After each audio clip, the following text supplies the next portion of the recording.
こんばんは。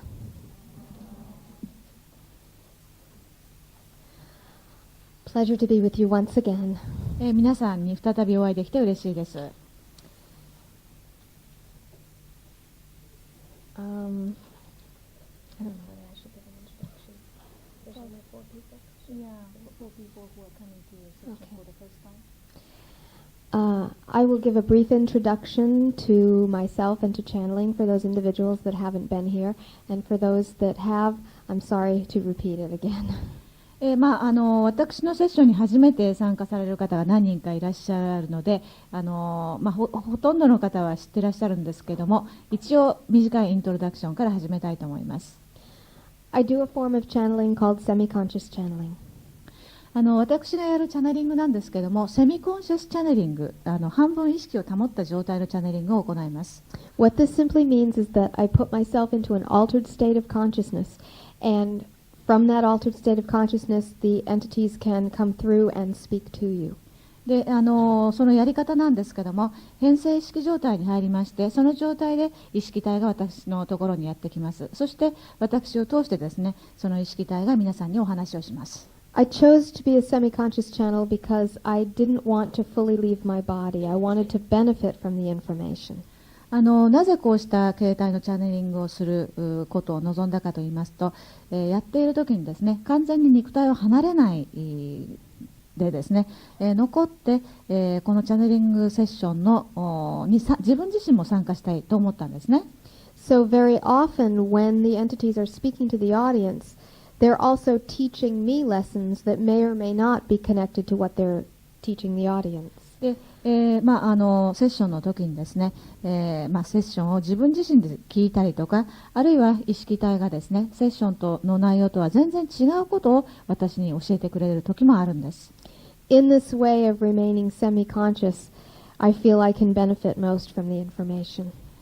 そうした半意識状態のチャネリングをすることでですね、提供される情報から自分自身も多くのものを学べるっていうふうに感じています。I do believe that channeling is a skill that everyone can learn. チャネリングはですね、すべての人が習得することができる能力だと思っています。It's much like the idea of playing sports. それはスポーツをやるのと似ています。Some people have a natural ability and some have to work at it, but pretty much everyone can play sports. 人によってはですね、生まれながらにしてスポーツの才能がある人も、運動神経のいい人もいればですね、ちょっと努力しなければスポーツができない人もいます。でもいずれにしろですね、誰でもスポーツをすることはできますよね。So channeling is simply an ability that I chose to develop. ですから私にとってのチャネリングというのはですね、あくまでも能力を開発してその習得したものなんですね。In 1979, I had a UFO sighting with my family that really opened me to other aspects of reality. 1979年に家族と一緒にとても劇的な UFO 目撃体験がありまして、それがきっかけでですね、これまで全然気がつかなかった現実の側面に気がつくようになりました。After that happened, I really became compelled to find many answers to the connection between extraterrestrials and human beings. その体験を契機にしてですね、人間とそれから ET のつながりをもっと深く探求したいと思うようになりました。Several years later, I had a dream in which an entity materialized and touched all of my chakras. そしてそれから何年か経ってからなんですけれども、夢の中で意識体が現れて、私のチャクラに一つ一つ触っていったんですね。And the entity said to me in the dream, "You will be a channel." そしてその意識体は、夢の中で、あなたはこれからチャネラーになりますよって言いました。I knew what a channel was, but as you can imagine, getting that type of a message can be somewhat frightening. チャネラーっていうのがどういう人なのかっていうことは知っていましたけども、自分が実際にそういうことを言われてですね、すごく怖くなってしまいました。But I found a channeling teacher and studied intensely with her for several years. で、私は、その後チャネリングを教える先生を見つけまして、その人の下で何年間か勉強しました。So that was 13 years ago. それはだいたい13年くらいの前のことです。Fireworks going on outside the window. なんか花火外でやってる。ちょうどここからすごくよく見えるんですけど。I thought maybe it was the 後ろの方で entities. すね。Maybe it was the entities. 意識体が現れたのかなと思ったんですけど。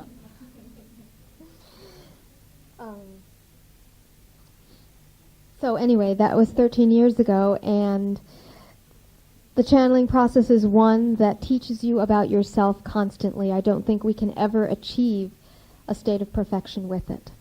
それが大体13年前のことなんですけれども、チャネリングのプロセスっていうのはですね、決して終わりのないものだと思うんですね。というのも、そのプロセスを通して私たちは自分自身のことをよりよく知るようになるんですけども、その自分を知る自己探求そのものに終わりがなくて、完璧になることはないっていう感じがしています。So I'm honored to share that with you tonight.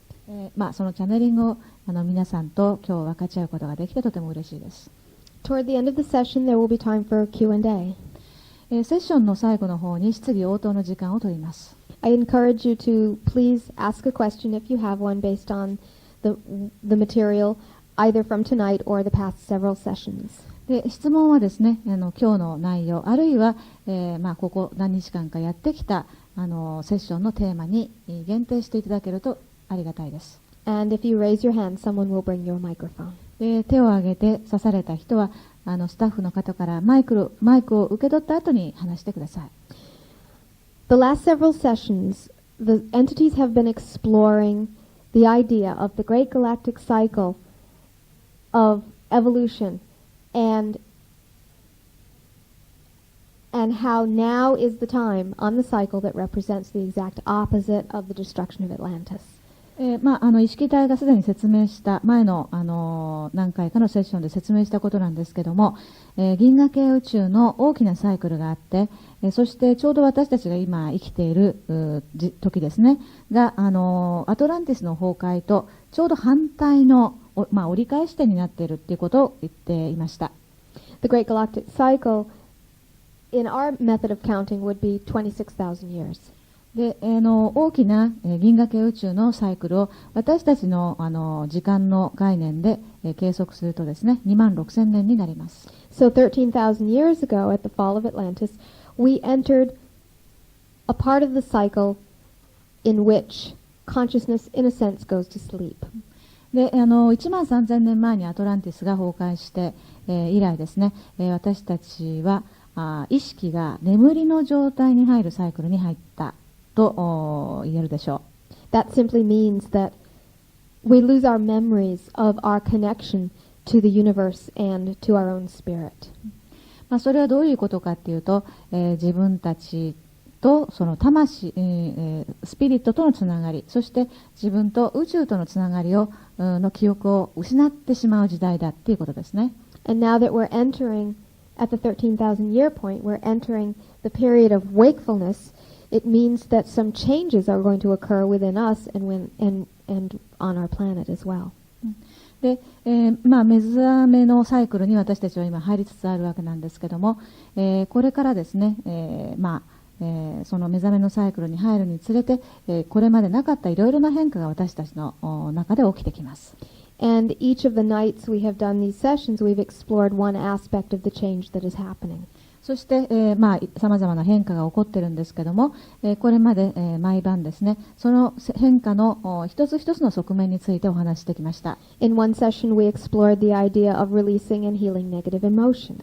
で、ある時はですね、ネガティブな感情の解放、そしてそれを癒すことをテーマにお話をしました。That becomes extremely important as we move into this wakeful cycle, so that our negative emotions do not weigh us down like an anchor. で目覚めのサイクルに入るにあたってですね、否定的な感情を解消して癒しをしていくということはとても大事なんですね。というのも、そうした感情っていうのは、重りのように私たちの足かせとなってしまうからなんです。Last night we explored the idea of expanding the mental body, which simply means expanding our ability to perceive reality in a different way. で、昨晩なんですけれども、メンタル体を拡張するというテーマでお話ししました。で、それはどういう意味かって言いますと、現実をですね、端的に言えば全く違った視点で見るということを学ぶことなんですね。Tonight we're going to explore the idea of awakening the spirit. で、今晩なんですけども、スピリットを目覚めさせるということをテーマにお話ししていきます。And part of what we will do tonight is explore exactly what the Spirit is and its characteristics. で、その中でですね、スピリットとはどういうものなのかということ、それからその霊を目覚めさせるということはどういうことなのかということについてお話していきます。And then during the one-day workshop, we're going to explore the final aspect, which is probably the most important aspect, and that is the opening of the heart. そして最後のワークショップではですね、おそらく起きている変化の中で一番重要なことだと思うんですけども、ハートを開くということをテーマにお話をします。So tonight, we will work on awakening the spirit.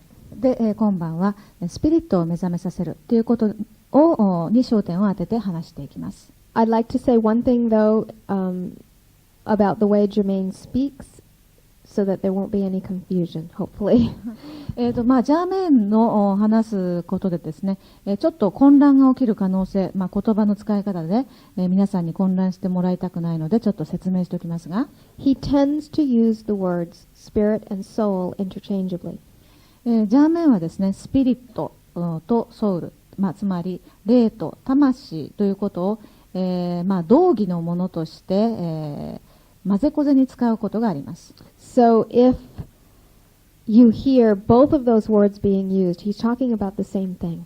ですから、スピリット、ソウル、ジャーメンが言っているとき、それは同じものを言ってるんだ、同じことを話してるんだっていうふうに理解してください。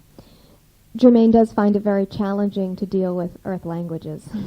地球の言語を使うのはとっても難しいとジャーメンは言っています。But I'm sure he'll do his best to be as clear as possible. でもなるべく、明確になるようにですね、ベストを尽くしてくれるでしょう。So we will begin. では始めたいと思います。Those of you who have not been here before, you'll simply see me close my eyes, and it'll take 30 seconds to a minute until Jermaine comes through.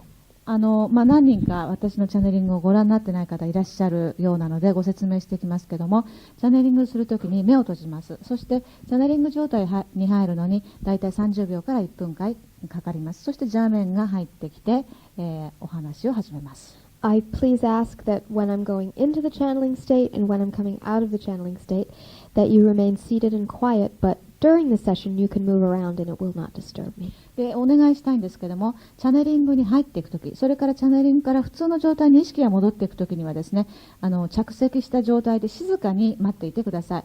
でも一旦チャネリング状態に入ってしまうと、皆さんが部屋の中を動き回っても全然気になりません。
Greetings to you. This is Jermaine.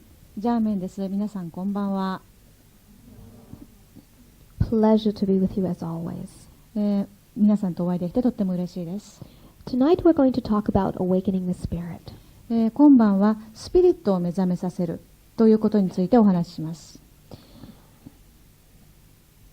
Because the concept of the spirit is something that the mind often has difficulty with, we tend to use metaphor to describe aspects of the Spirit. 皆さんの知性はですね、スピリットを理解するのをとても困難に感じます。ですから私たちはそのスピリットのですね、特徴の一部を説明するために比喩を使うようにしています。To the mind and the ego, the Spirit represents the unknown, and the mind and the ego does not like to explore the unknown. 自我やそれから知性にとってはですね、スピリットっていうのは未知を表しています。そして、マインドやエゴはですね、そうした未知をが好きじゃないんですね。探求するの好きじゃないんです。Now there has been a belief, or an assumption we should say, that the Spirit lives inside the body. スピリットがですね、体の中に宿っているっていう考え方がずっとありました。But we're going to present for you a slightly different perspective. しかし、私たちはですね、今日少し違った視点でお話をしたいと思います。Think for a moment of the substance called water. 水を考えてください。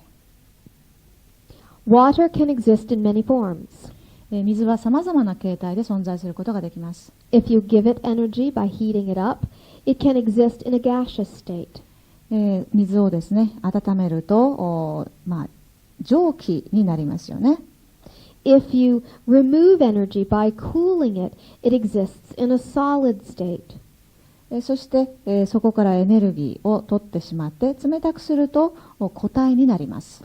And of course, if you simply take the substance in room temperature, it exists in a liquid state. そして、室温に、保てば水っていうよりか液体の状態にありますね。No matter what form the water is in, it is still and always will be water. どのような形態で存在するにせよ、水は水なんですね。Spirit is exactly the same thing. スピリットにも同じことが言えます。Your spirit has several different states of existence. スピリットにはいくつかの異なった存在形態があります。Now, the state you find yourselves in now as human means that the spirit exists in a state equivalent to the analogy of ice. 先ほどの水の異なった存在の形態の例を使いますと、スピリットが肉体の状態に存在しているってことは、ちょうど水が氷の状態にあるのと似ています。So, in that sense then, spirit is crystallized into matter which becomes you. すなわちですね、別の言い方をすれば、スピリットは結晶化して、肉体として物理次元であなたとして存在しているということですね。So it is not that your spirit is inhabiting your body is not just a vehicle. ですからあなたの体が、なんか乗り物、スピリットの乗り物として存在している媒体なのではなくて、スピリットはあなたそのものだということです。Your body is the spirit itself in solidified form. 肉体はこの物質的な次元において存在している、スピリットの形態だということが言えます。This means then, of course, that all the plants, all the animals are solidified spirit. ですからすべての植物や動物もですね、スピリットが形を取ったものだっていうことなんですね。So it is important not to try to find a spiritual reality because you already exist within one. ですから、霊的な現実、スピリチュアルなリアリティを探す必要はないんです。というのも、あなたはすでにそこにいます。It is now becoming important then to begin to perceive this solidified reality as a spiritual reality. ですから、この、スピリットが凝固した現実をですね、霊的な現実、スピリチュアルなリアリティだと認識し始めることが大切なんですね。It may be like ice, it may be solid, so to speak, but it is still spirit.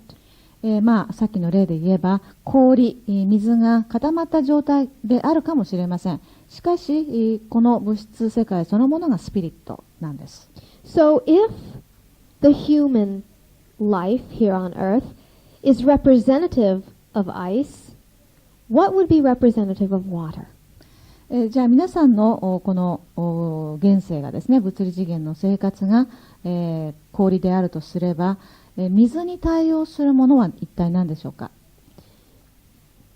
The state of existence that would be closest described as being a fluid existence is one in which you have totally turned on the heart. その氷がですね、流動性を持って流れるような状態になるということはですね、あなたのハートが完全に全開した状態で、スピリットの状態であって、ハートが全開した状態だっていうことが言えます。When you are living through the heart, you coexist in a material reality, yes, but the laws that define your state of existence are those of liquid. この物理次元に存在しながらですね、ハートが全開して、そのハートのエネルギーを使った状態で存在している時にですね、あなたは液体の状態になっているんですね。Now, those of you who were here last night did the exercise with Sasha where, was that last night in your time? The sticky gum and walking across the room? Yesterday. All right. We have no concept of time in your reality. We don't know when you did it. All right. Those of you who were here yesterday with Sasha did the exercise where you put the sticky gum on your heart and you connected it to your destination and then you walked across the room using the heart to guide you. 昨日ですね、サーシャが紹介したエクササイズがありました。それは、壁の一点を自分の目的として選んで、そして自分のハートと、その対象物がですね、伸縮性のあるガムのような螺旋状のエネルギーでつながれている。そしてそのエネルギーに導かれてその対象のところに移動するっていう練習をしたと思います。Those of you who really felt the energy of that exercise and moved across the room through the heart were operating in that time from a liquid state. で、昨日のエクササイズで、ハートの導きに従ってですね、対象のところに移動することを実感することができた人は、先ほど言ったその液体の状態ですね、スピリットの液体の状態を体験したことになります。This is one of the reasons why we suggest that practicing that exercise is so important. で、そのエクササイズを練習することはとても重要なんです。Because it will teach you how to prolong your existence in that liquid state for longer and longer periods of time. というのもですね、エクササイズをすることによって、そのハートを中心にして、存在する時間をできるだけ長くすることができるからなんです。So what about then?The equivalent of the gaseous state. How do you experience that? それでは、ガスの状態ですね。気体の状態っていうのは一体何でしょうか？ You would experience that gaseous state when you are not connected to the body, when you are journeying in your spirit body. 気体の状態はですね、あなたが肉体から完全に離れて、離れた状態で旅をしているとき、その時に、気体の状態にあるって言えます。Or you would experience that metaphoric gaseous state when you are between lives, when you don't have a body. また別の例を使えばですね、肉体が死んで次の転生を待っている、魂の状態ですね、スピリットの状態の時に、気体の状態で存在しているって言えます。So the fluid state, or the heart state, is thus an integration of the spirit realm, that of non-physicality, and the physical realm, that of density.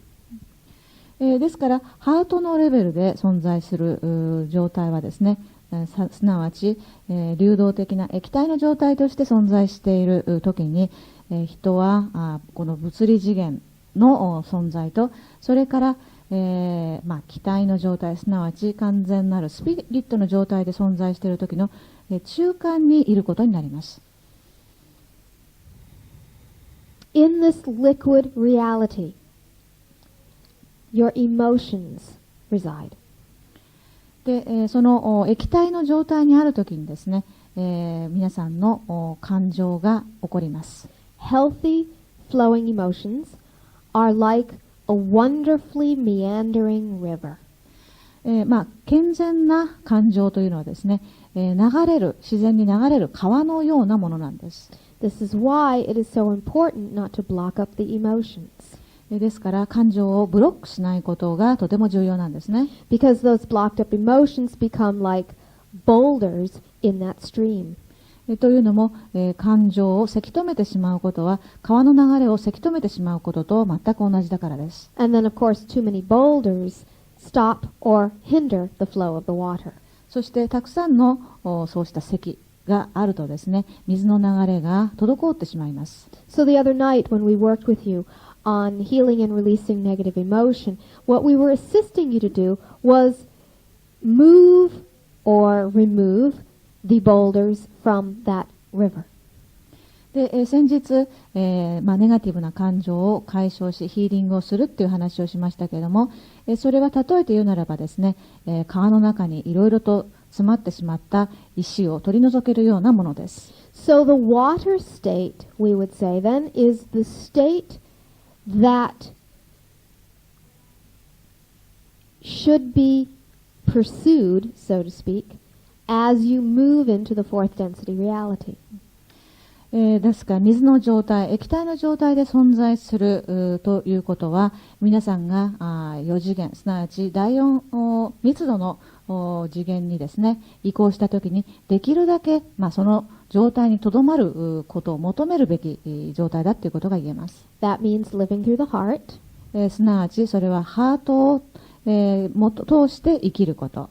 And flowing with your emotions. そして、感情を流れさせるということですね。Now,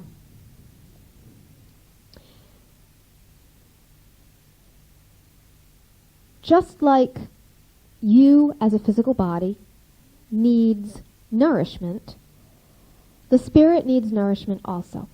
肉体的な、存在としてのあなたがですね、肉体の栄養素を必要としているように、スピリットも栄養素を必要としています。The spirit gets its nourishment through your experiences here on the earth plane. そしてスピリットがどのようなものから栄養を取るかっていうと、皆さん方がこの物理次元で体験する経験を通して栄養分を得ます。And actually, it gets nourishment from specific experiences here on the physical plane. そしてこの物理次元のですね、特定の経験から栄養素を得ることができます。Let us give you an example of what we mean. どういう意味かと言いますと、First, the expression and appreciation of creativity. で、まず第一にですね、クリエイティビティ、すなわち創造性を発揮すること、そして創造性をの素晴らしさを価値を評価するということですね。When you bring your creativity through you, you are channeling the flow of the universe through you. その創造性をですね、表現するということは、宇宙のエネルギーを自分のと通して表現しているのと同じことです。You are, in a sense, becoming one with the universe. その時にあなたは宇宙と一体になっているんですね。And creativity is a natural and important aspect of expression as a spiritual being. そして、クリエイティビティというのはですね、スピリットの存在としてのあなたの自然な状態であり、そしてとてもimportant and natural. Yes. そのスピリットとしてのあなたの自然の状態であり、そしてそうすることはとても重要なんです。So when you let this creativity through you, the spirit is tremendously nourished. ですからそうした創造性を発揮しているときには、スピリットはですね、本当に、満足感を感じます。Also, when you appreciate the creativity of another, the spirit is also nourished. そしてまた、他の人の創造性に触れて、その素晴らしさをですね、賛美する、あるいは感動を受ける時にも、あなたの魂は、満足感を感じます。So, for instance, if you go to a play or a concert and you truly appreciate the creativity of the artist, you are also nourishing your spirit. 例えばですね、コンサートですとか、あるいは芝居を見に行って、他の人の創造性に触れて、それが素晴らしいなと感じるときにですね、あなたは自分のスピリットに栄養分を与えることになります。Without utilizing creativity in this way, it is as if you pull the electric plug from the wall. You cannot make that connection with the source. そうしたクリエイティビティのつながりがなくなってしまうと、まるで電気製品のですね、電気コードをプラグから抜いてしまうようなものであり、宇宙とのつながりを実感することができません。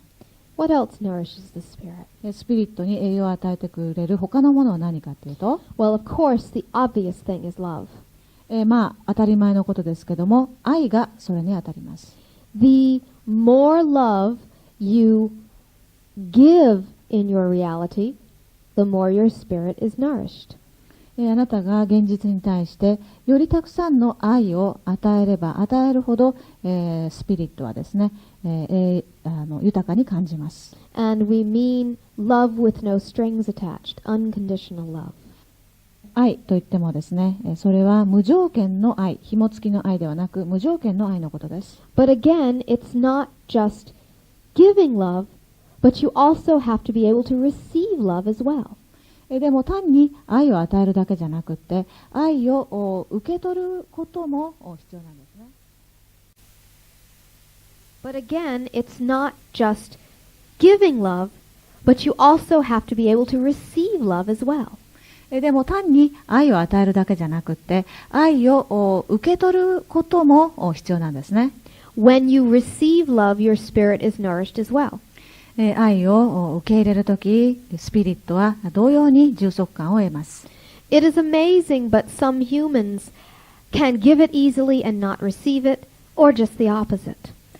人によっては、愛することはしても他の人の愛を受け入れられない人もいます。あるいはまたその反対の状態の人もいます。This must be balanced within you. You must be able to both give and receive. これはバランスの状態になる必要があります。愛を与え、そして同じように愛を受け取れるようになる必要があります。The universe works in such interesting ways. You will find the more you give, the more will come back to you. 宇宙というのはとても興味深い性質を持ってまして、あなたがたくさん与えれば与えるほど宇宙はたくさんあなたにくれるんですね。いろんなものをくれます。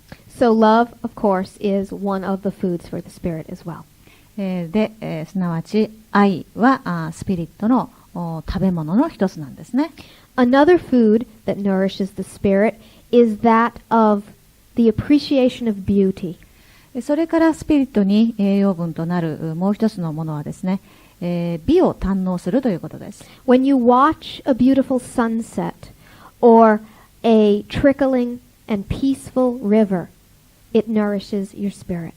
例えばとても美しい日没を見たりとか、綺麗な小川のせせらぎのそばにいると、スピリットは充足感を感じます。This appreciation of beauty is necessary to maintain a feeling of connection with the universe. そしてこの美を堪能するということもですね、宇宙とのつながりを維持するために重要なことなんです。And it is certainly connected with the idea of love because as you appreciate beauty, you naturally open your heart. で、これはですね、愛ともつながっているんですよね。この美を堪能するっていうことは愛にもつながっているんです。というのも、あなたが美を感じるときに、愛とのつながりを感じるわけですね。So for those of you that feel you may have difficulty opening your heart, a very simple exercise is simply to find something beautiful and begin to appreciate it. すなわち美を堪能することによってハートのも開くことができるっていうことなんです。ですから、この分野でなんか困難な状態がある、それを十分にすることができないと感じる人がいたらですね、美をなるべく堪能して感じるようにしてハートを開くということができます。It is a very simple key to opening the heart. ハートを開くためにそれはとても簡単なやり方なんです。Another thing that is nourishing to the soul is that of experiencing compassion. そしてもう一つハートに充足を与えることはですね、慈悲心を持つということです。When you have compassion for another being, deep within yourself, it is a way to feel connected to all things. 思いやりっていうふうに言い換えてもいいですけれども、他の人に対して、思いやりの心を抱くっていうことはですね、その行為を通して、自分が他のすべての存在とつながっているんだっていうことをとてもよく実感することができるでしょう。And again, it opens your heart. そしてそれをすることによってハートが開きます。But giving compassion is just one aspect of this. しかし、思いやりを持つっていうことは、そのたった一つの側面でしかないんですね。You must also accept compassion from others. 他の人の思いやりを受け入れることもしなければなりません。This is a difficult one for many. 多くの人にとってそれをすることはとても難しいんです。However, if, for instance, you are going through a difficult time and a friend has great compassion to you, it is very important that you open yourself to that compassion. 何か自分が困難な状態に直面していて、友達が多くの思いやりを示してくれたのであればですね、その思いやりに対して心を開くことが重要です。When you do, you connect with your friend and you also deeply connect to the universe. それを受け入れるときにですね、あなたはその友達とだけ結びつきができるわけではなく、さらには宇宙全体とのつながりを確立します。This too is tremendously nourishing for the spirit. こうしたことをすることはですね、思いやりを与え、そして受け入れるということは、スピリットにとってとても充足感を与えるものです。Another thing that is generous, another thing that is nourishing to the spirit is that of generosity. それからもう一つですね、スピリットにとっての滋養分、栄養分になることはですね、寛大になるということです。And again, this has two facets. そして、先ほどと同じように、これには2つの側面があります。First, when you are generous and you give of yourself to others, that tremendously nourishes your spirit. 例えばあなた自身がですね、他の人に対して、寛大になると、スピリットはとても充足感を得ます。But also on the other end, you must be open to receiving the generosity of others. そしてその、一方ですね、他の人の、寛大な行為、をですね、親切を受け入れる必要もあります。And you must learn to do this without shame. そして、何か気遅れするような感じ、あるいは恥ずかしいという気持ちを感じることなしにですね、人の振る舞いを受け入れる必要があるんですね。This is also a difficult one for many people. これも多くの人にとってとても難しいことです。But when you allow yourself to experience these two facets of generosity, once again, your spirit is nourished. その2つの側面ですね、寛大さを与え、寛大な態度を取る、そして他の人の、親切を受け入れるという、2つの側面を両方することができると、スピリットは大変充足します。And finally, one more thing that is probably the most difficult is to be vulnerable.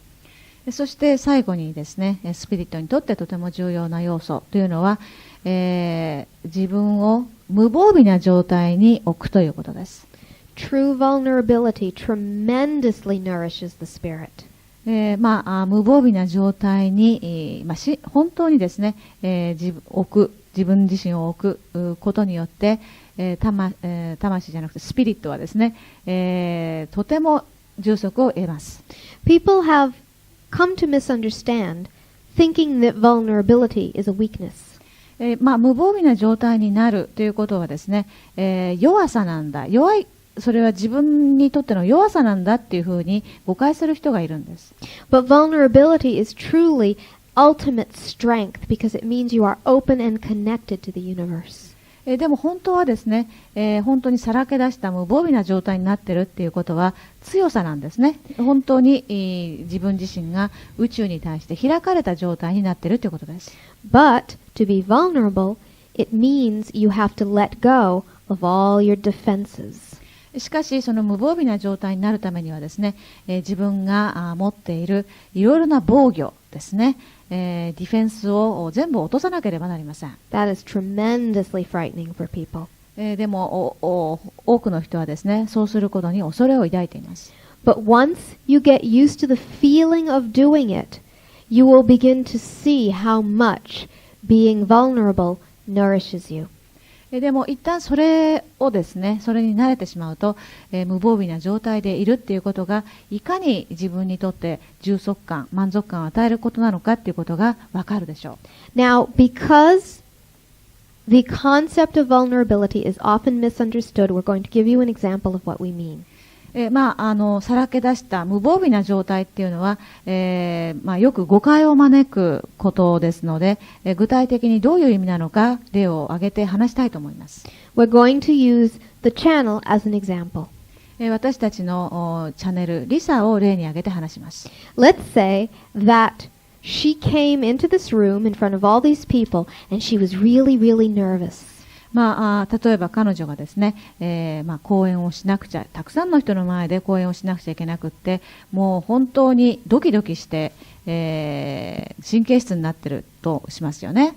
Now she has two choices. 彼女には2つの選択肢があります。She can come into the room and pretend she's not nervous and not let anyone know she's nervous, but that pent-up energy might affect the lecture she is going to give. 自分がですね、神経質になって、上がっているのにもかかわらず、それを見せようとしないで、虚勢を張ってですね、ずっと講演をして、最後までやり通したとします。Or she can choose to stand up in front of the room and say to you, I am really nervous and I apologize and I hope that you will support me and make me feel comfortable in being here.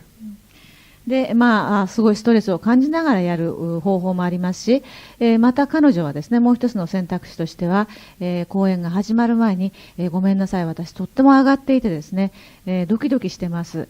で、皆さんのサポートを得てですね、この状態を乗り切りたいと思いますので、よろしくお願いしますって言ったとしますね。Now, what happens when she opens herself up and becomes vulnerable like that?もし彼女が、自分の心をオープンにして、自分を無防備なさらけ出した状態にしたとしたらどうなるでしょうか。 There is a flood of compassion from the audience. そうすると、聞いている、着席している人たちの間からですね、助けのエネルギー、慈悲心っていうんですか、思いやりのエネルギーがどっとやってきます。The audience then says, She's human like I am. そして座っている人はですね、彼女も、みんなと同じ普通の人なんだなと思います。She isn't some famous American channel. 彼女は有名なアメリカ人のチャネラーっていうわけでもなかったんだと思います。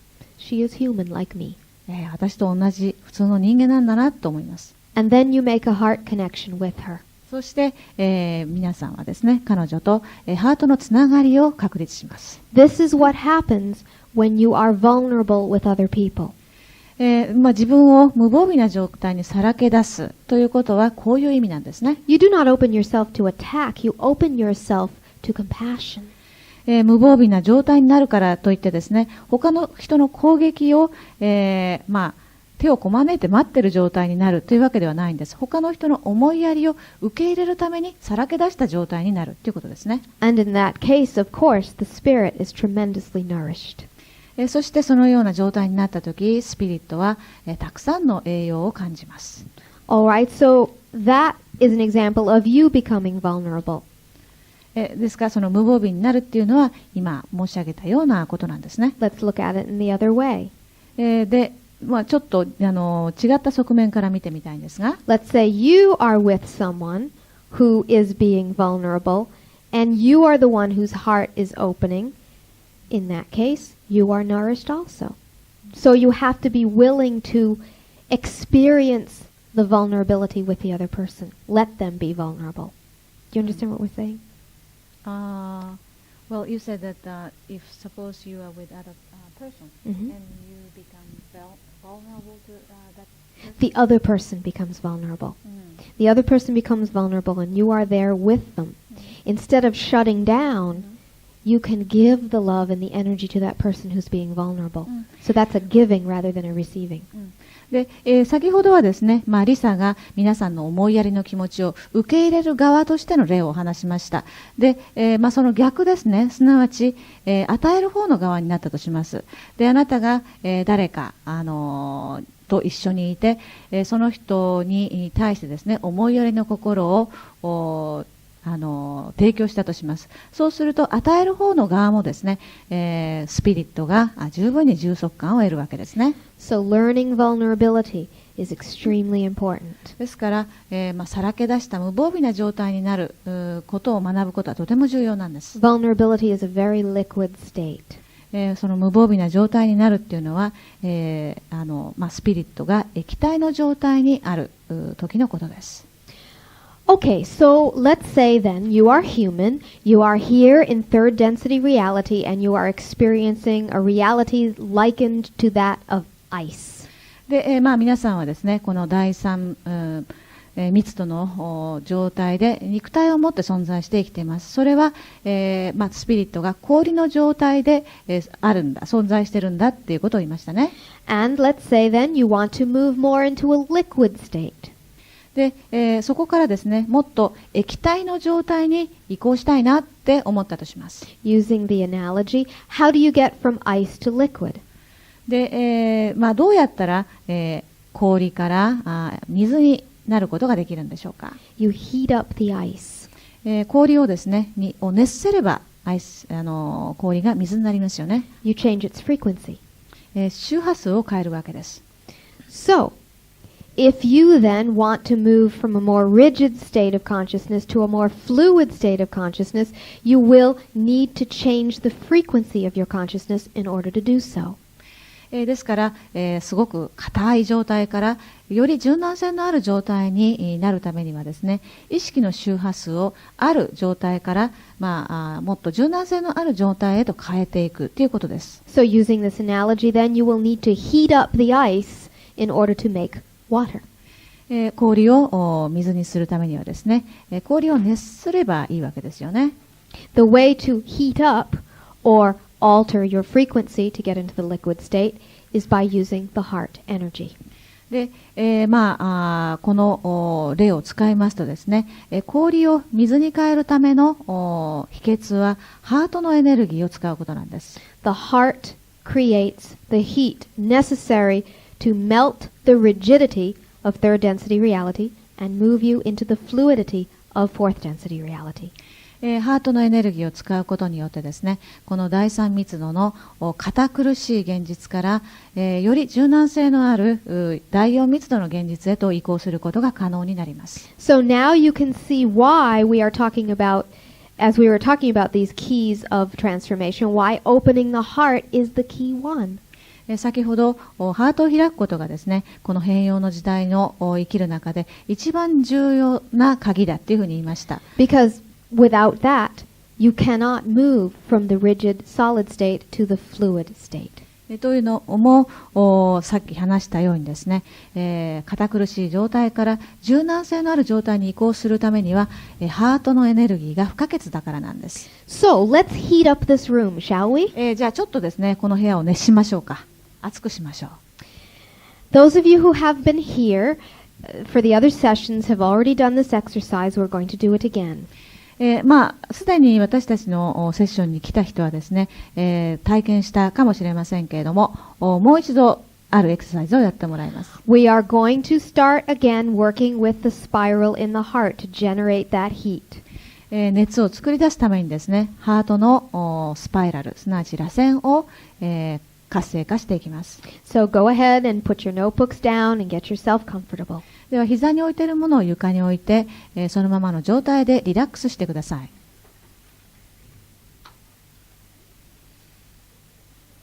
And this time, when we do the exercise with you, we're going to also be doing energy adjustments in the room. 皆さんがこのエクササイズをやっている一方で、私たちは皆さんにエネルギーワークをしていきます。So we're going to be turning up the heat from the last couple of nights. で、この何日かの晩でですね、どんどん熱が上がってきたそののをもっと加速したいと思います。All right, close your eyes and take some deep breaths. では目を閉じて何回か深呼吸をしてください。Feel your body begin to relax. 体がだんだんリラックスしていくのを感じてください。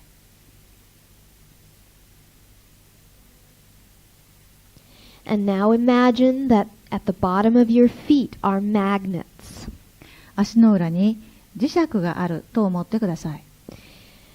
Take a breath now and pull energy from the center of the earth through the bottom of your feet up to your ankles.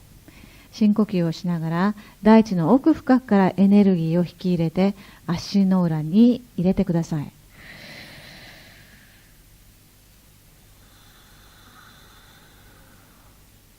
And then take another breath and pull the energy from the ankles up your calves to your knees. さらにエネルギーをふくらはぎから膝まで上昇させてください。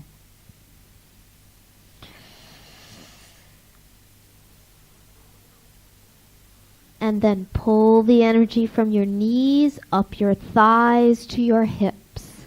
さらにエネルギーを膝からもも、腰まで上昇させてください。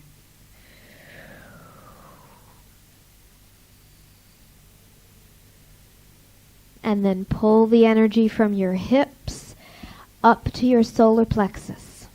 そして腰からみぞおちへとエネルギーを上昇させてください。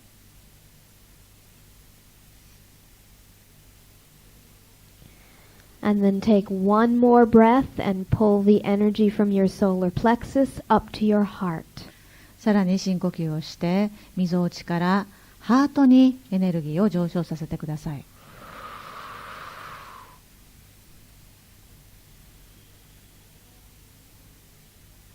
And just let that energy rest there now for a moment. しばらくエネルギーをハートに留めた状態にしてください。Then imagine that the top of your head is like a magnet. 頭のてっぺんが磁石になったと思ってください。And when you take a breath, pull in the cosmic energy through the top of your head down to your third eye. そして深呼吸をしながら宇宙のエネルギーを頭のてっぺんから取り入れてください。そしてそれを第三の目に引き入れてください。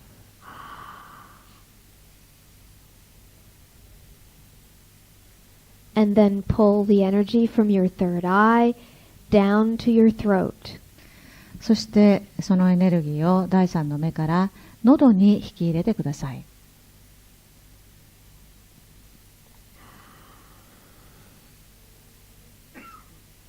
And then pull the energy from your throat down to the top of your chest. そして喉から胸のあたりにエネルギーを引き入れてください。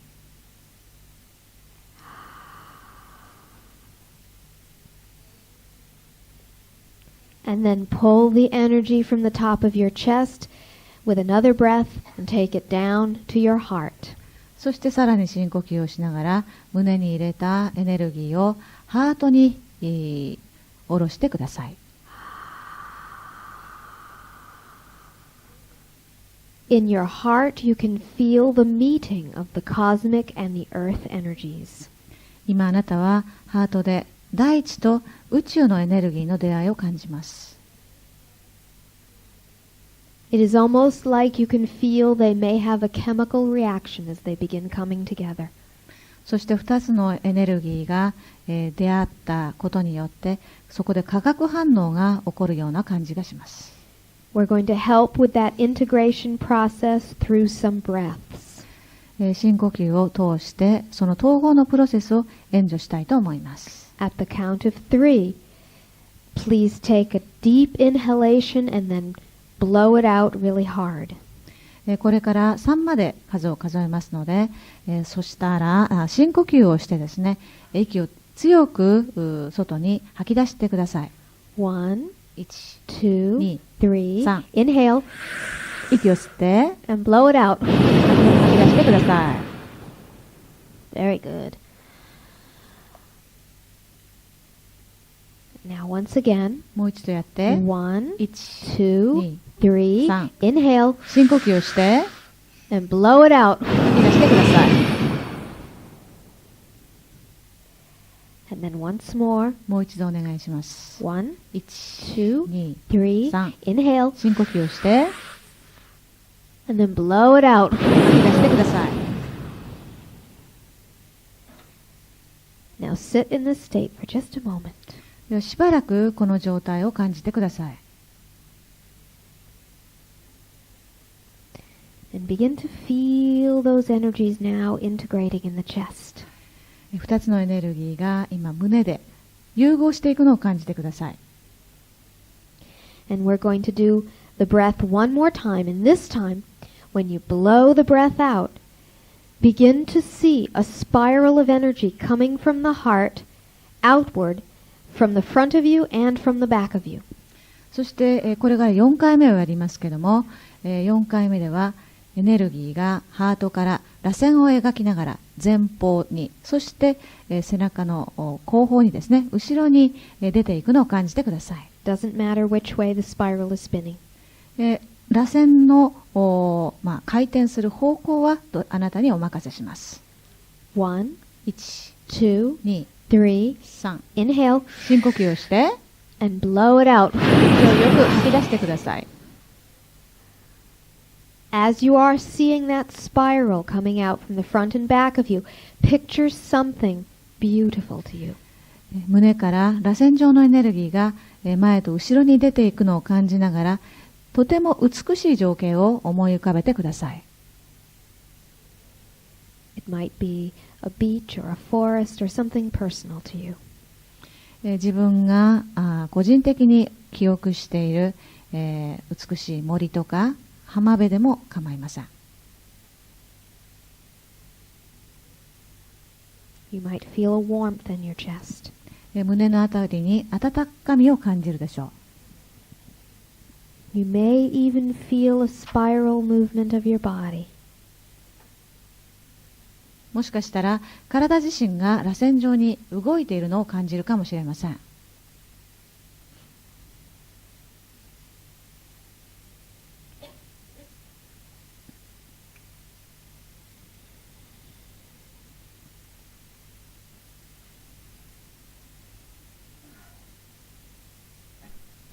You may feel emotions rise in you. 感情が自分の中で湧き起こってくるかもしれません。 If that happens, it's perfectly natural. もしそれが起こってもそれは自然なことです。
Now begin to bring your consciousness back to the room, but try to still feel the spiral when you come back.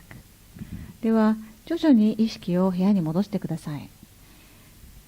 意識を部屋に戻しても螺旋のエネルギーを胸に感じたままにしてください。